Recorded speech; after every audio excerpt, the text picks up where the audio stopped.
భీమసేనుడు కైకేయి రాజకుమారి కైకేయిని పెళ్లి చేసుకున్నాడు. ఇక్కడ భీమసేనుడు అంటే పాండవ పుత్రుడు భీముడు కాదు. ఇది ఆయనకు ముందు జరిగిన ప్రాచీన కథ. భీమసేనుడికి కైకేయికి ప్రదీపుడు జన్మించాడు. ఆ ప్రదీపుడనే మహారాజు నదీ ప్రవాహం దగ్గర ఎన్నో సంవత్సరాలు జపిస్తూ కూర్చున్నాడు. అప్పుడు ఆ నదీ ప్రవాహం నుండి, ఆ నీటి నుండి గంగ వెలువడింది. ఆమె ఆ ప్రదీప మహారాజును చూస్తూ ఆయన దగ్గరికి వెళ్ళింది. అండ్ ఆయన కుడి తొడపై కూర్చుంది. అప్పుడు ప్రదీపుడు కళ్ళు తెరిచి గంగను చూశాడు. నీకు నేనేం చేయగలను అని నీ కోరికేంటి అని అడిగాడు. ఆమె చెప్పింది, నేను నిన్ను కోరుకుంటున్నాను, నన్ను పెళ్లి చేసుకో అని అడిగింది. ప్రదీపుడు ఇలా అన్నాడు, నేను పరస్త్రీని కామించలేను, అని ఒకే వంశం కాని స్త్రీని గాని నేను కామించలేను, ఇది నా వ్రతం అని చెప్పాడు. నేను ఏదో ఇలా అడిగాను కాబట్టి నన్ను చెడ్డదాన్ని అనుకోవద్దు. అలాగే నేను ఏ విధంగా మాట పడిన దాన్ని కూడా కాదు, నీపై ఇష్టంతో ఇలా అడుగుతున్నాను, నన్ను పరిగ్రహించు అని అడిగింది. ప్రదీపుడు ఇలా అన్నాడు, ఏ కోరికతో నువ్వు నన్ను ఒత్తిడి చేస్తున్నావో ఆ కోరికను నువ్వే నిరాకరించే పని చేసావు. నేను నిన్ను అంగీకరిస్తే ధర్మహాని నన్ను నాశనం చేస్తుంది. నువ్వు నా కుడితొడపై కూర్చొని నన్ను కౌగిలించుకున్నావు. పిరికిదానా, కుడితొడపై కూర్చునే అవకాశం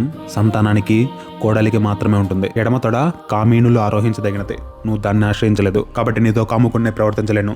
కాబట్టి నువ్వు నా కోడలివిగా, నా కుమారుని కోసం నేను వరిస్తున్నాను. నా కుడితొడపైన కూర్చున్నావు కాబట్టి నువ్వు నా కోడలివి కాదగిన దానవు అని చెప్పాడు. దానికి గంగ అంగీకరించింది. అలాగే కానీ నేను నీ కుమారుణ్ణి కలుస్తాను, కానీ నా ప్రవర్తన నీ కుమారుడు అంగీకరించాలి, ఎప్పుడూ కాదనకూడదు. ఈ నియమానికి అంగీకరిస్తే నేను మీ కుమారునిపై ప్రేమను పెంచుకుంటానని చెప్పింది. అలాగే మీ కుమారుడు పుణ్యాత్ములైన పుత్రుల ద్వారా స్వర్గలోకాన్ని పొందగలుగుతాడు అని చెప్పింది. దానికి రాజు అంగీకరించాడు. అండ్ ఆమె అక్కడే అదృశ్యమైంది. తర్వాత ప్రదీపుని భార్య గర్భవతి అయింది. 10వ నెలలో ఆమె దేవతలతో సమానుడైన బిడ్డని ప్రసవించింది. అతడు సూర్య తేజస్సు గలవాడు. ఇతనికి బ్యాక్ స్టోరీ కూడా ఉంటుంది. ఇతను కారణజన్ముడు. ప్రదీపుడు ఎప్పుడు శాంతగుణంతో ఉండేవాడు కాబట్టి ఆయన కొడుక్కి శాంతనుడు అనే పేరు వచ్చింది. ఆ ఎదుగుతున్న శాంతనుడు వేదంలో పరమోన్నత స్థాయికి చేరాడు. అతనికి ఎక్సలెంట్ స్పీకింగ్ స్కిల్స్ కూడా ఉండేవి. అతని స్పీచెస్ చాలా బాగుంటాయి. అండ్ అతను యవ్వన దశకు చేరుకున్నాడు. అప్పుడు ఒక రోజు ప్రదీపుడు శాంతనుడిని ఇలా ఆదేశించాడు, శాంతన, గతంలో ఒక దివ్య స్త్రీ నా దగ్గరకు వచ్చింది. ఆ దివ్య స్త్రీ ఎప్పుడైనా నిన్ను సమీపిస్తే నువ్వు ఎవరి కుమార్తెవు లాంటి ప్రశ్నలు అడగకూడదు. ఆమె ఏ పని చేసినా దాన్ని ప్రశ్నించకూడదు. ఆమె కోరితే నా ఆదేశంగా భావించి ఆమెనే నువ్వు భార్యగా స్వీకరించాలి అని ప్రదీపుడు కుమారునితో అన్నాడు. తర్వాత ప్రదీపుడు శాంతనుడిని రాజుగా పట్టాభిషేకం చేసి అరణ్యానికి వెళ్లిపోయాడు. శాంతనుడికి వేటాడడంపై ఆసక్తి.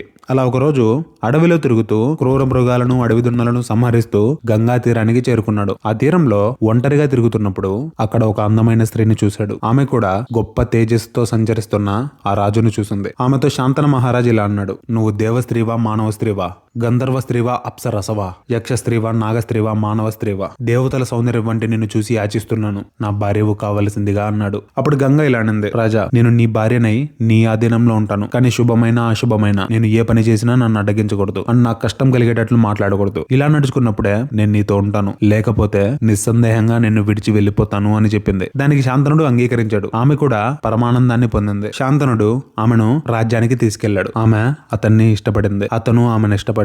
ఆమె చేసే ప్రతి పని, ప్రతి నడవడిక ఆయనకు నచ్చింది. ముల్లోకాలను సంచరించే ఆ గంగ మానవ శరీరంలో ఆ రాజును ఆనందింపజేసింది. ఆ రాజు ఆమె మీద ఆసక్తితో కాలాన్నే మర్చిపోయాడు. మాసాలు, ఋతువులు, సంవత్సరాలు గడిచాయి. అండ్ వాళ్ళిద్దరికి ఒక మగబిడ్డ జన్మించాడు. ఆ బిడ్డను చూసిన రాజు చాలా ఆనందించాడు. ఆ పుట్టిన బిడ్డను తీసుకెళ్లి ఆమె నదిలో పడేసింది. అది చూసిన రాజు ఆశ్చర్యపోయాడు. అప్పుడే గంగ చెప్పిన మాటలు గుర్తొచ్చాయి. ఈ చర్య కోసమే తను ముందుగానే మాట తీసుకున్నదని అర్థమైంది. కానీ ఇచ్చిన మాట ప్రకారం తనని వదిలి వెళ్తుందన్న భయంతో ఆమెను ఏమీ అనలేదు. తర్వాత పుట్టిన బిడ్డలను కూడా పుట్టిన వాళ్ళను పుట్టినట్టు ఆమె నీళ్లలో పడేసింది. తర్వాత 8వ బిడ్డ పుట్టాడు. ఇక ఈ బిడ్డనైనా కాపాడుకోవాలని ఆ శాంతన మహారాజు ఆమెతో నవ్వుతూ ఇలా అన్నాడు, చంపొద్దు, నువ్వెవరివి, ఎవరి కూతురువి, పిల్లల్ని ఎందుకు చంపుతున్నావు, పుత్రఘాతిని, పిల్లల్ని చంపి ఇంతటి పాపాన్ని ఎందుకు పొందుతున్నావు అని అడిగాడు. దీంతో గంగ ఇలా అనింది, ఇంకా నువ్వు సహించలేవని నాకు అర్థమైంది. ఈ బిడ్డని ఎట్టి పరిస్థితుల్లో చావనివ్వకుండా ఉండడానికి సిద్ధపడ్డావని అర్థమైంది. అలాగే నేను ఈ బిడ్డను చంపట్లేదు, అండ్ అసలు నేను ఈ బిడ్డని చంపాలనుకోలేదు. కానీ నేను ముందు చెప్పిన నియమం ప్రకారం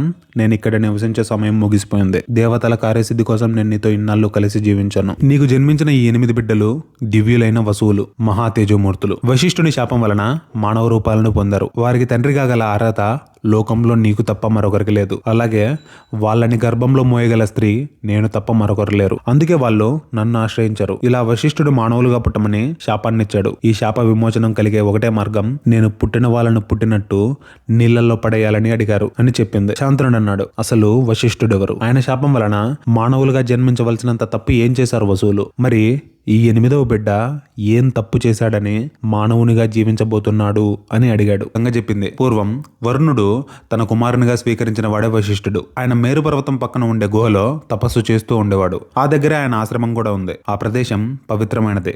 ఆ ప్రదేశం ఎప్పుడు జంతువులతో, పక్షులతో, రుచికరమైన పండ్లతో, మూలాలతో ఉండేది. సురభి అనే పేరు గల దక్షిణీ కుమార్తె కశ్యపుడి వలన ఒక ఆవుకు జన్మనిచ్చింది. ఆ ఆవు కూడా ఆ ప్రదేశంలోనే వశిష్ఠుని దగ్గర ఉండేది. ఆ ఆవు లోకానుగ్రహం కోసం జన్మించింది అండ్ కోరికలన్నింటినీ తీర్చగలదు. ఒకరోజు ఆ దివ్య వసువులందరూ ఆకాశ మార్గాన్ని తిరుగుతూ ఆ ప్రదేశానికి వచ్చారు. వారు వారి భార్యలతో కలిసి ఆశ్రమ ప్రాంతమంతా తిరుగుతూ అందమైన ఆ పర్వతాలలో, వనాలలో క్రీడించసాగారు. ఆ వసువులలో ప్రభాసుడు అనే వసువు యొక్క భార్య ఆ ఆవును చూసింది. ఏ కోరికనైనా తీర్చగలిగే ఆవును చూసి ఆశ్చర్యపడింది. తర్వాత తెలిసింది, ఆ ఆవు పాలను తాగిన మానవుడు యవ్వనంతో 10,000 సంవత్సరాలు జీవించగలడు. అది తెలుసుకున్న ఆమె భర్తతో ఇలా అంది, మానవలోకంలో జితవతి అనే పేరు గల రాజకుమారి ఉంది. ఆమె నా స్నేహితురాలు, చాలా అందమైంది కూడా. ఆమె కోసం దూడతో సహా ఈ ఆవును ఆమెకు బహుమతిగా ఇవ్వాలని ఆ ఆవును కోరింది తన భర్త ప్రభాసుడిని. ప్రభాసుడు అనే వసువు ఆమె కోరికను కాదనలేక ఆ ఆవును అపహరించుకొని తీసుకుని వెళ్లారు. ఆ తర్వాత వశిష్ఠుడు పండ్లను సేకరించుకొని ఆశ్రమానికి తిరిగి వచ్చాడు. అక్కడ ఆయనకి ఆవు గాని దూడ గాని కనిపించలేదు. ఆ ఆశ్రమ ప్రాంతమంతా వశిష్ఠుడు ఆ ఆవు కోసం వెతికాడు. అయినా ఆ ఆవు కనిపించలేదు. దీంతో చివరికి ఆయన తన దివ్య దృష్టిని ప్రయోగించాడు. ఆ దివ్య దర్శనంలో వసువులు ఆ ఆవు దూడలను దొంగలించుకుపోవడాన్ని చూశాడు. దీంతో కోపాద్వేగానికి గురైన ఆ వశిష్ఠుడు ఆ వసువులను శపించాడు. పవిత్రమైన ఆవు దూడలను అపహరించారు కాబట్టి వాళ్ళు మానవులుగా జన్మిస్తారని, దీనికి తిరుగులేదని శపించాడు. ఆ శాపం గురించి తెలిసిన వసువులు మళ్ళీ వశిష్ఠుని ఆశ్రమానికి వచ్చారు. అండ్ వాళ్ళందరూ ఆయన వేడుకోగా ఆ ధర్మాత్ముడైన వశిష్ఠుడు, మీ 8 మందిని శపించాను, కానీ సంవత్సరం లోపలే మీ అందరికీ శాప విమోచనం కలుగుతుంది. కానీ ఎవరి కారణంగా మీరంతా నా చేత శపించబడినారో ఈ ప్రభాసుడు మాత్రం మానవలోకంలో నివసించవలసి ఉంటుంది. అలాగే ఈయన మానవలోకంలో సంతానాన్ని మాత్రం పొందడు అని చెప్పి వెళ్ళిపోయాడు వశిష్ఠ మహర్షి. అండ్ పుట్టిన వాళ్ళని పుట్టినట్టుగా నీటిలో పడవేయాలని అభ్యర్థించారు వసువులు. అండ్ నేను దాన్ని అంగీకరించాను అని చెప్పింది గంగ. ఈ బిడ్డ మానవలోకంలో చిరకాలం జీవిస్తాడు, ఒంటరై జీవిస్తాడు, సంతానం లేకుండా జీవిస్తాడు, స్త్రీ భోగాలను వదిలివేస్తాడు.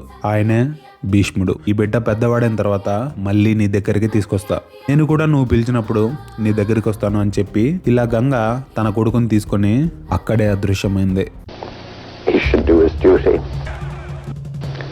And to impress him, takes on his multi-armed form, and says, now I am become death, the destroyer of worlds. పతితులార భ్రష్టులార బాధా సర్పదష్టులార దగాపడిన తమ్ములార ఏడవకండి. జగన్నాథ రథచక్రాలొస్తున్నాయి. రథచక్ర ప్రళయ ఘోష భూమార్గం పట్టిస్తాను, భూకంపం పుట్టిస్తాను.